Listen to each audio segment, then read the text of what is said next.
আমরা কোচবিহার থেকে দার্জিলিংয়ের পথে যাচ্ছিলাম, তো এটা বাতাসিয়া লুপে আমরা ভিডিওটা করেছি।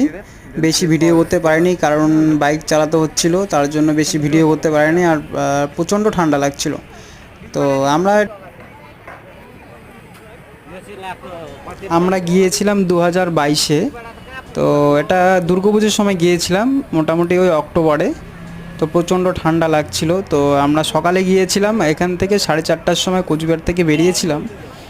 আর ওখানে আবার সেদিন আমরাই ব্যাক করেছিলাম। আবার এখানে কোচবিহারে ঢুকতে ঢুকতে রাত্রি 10টা বেজে গেছে।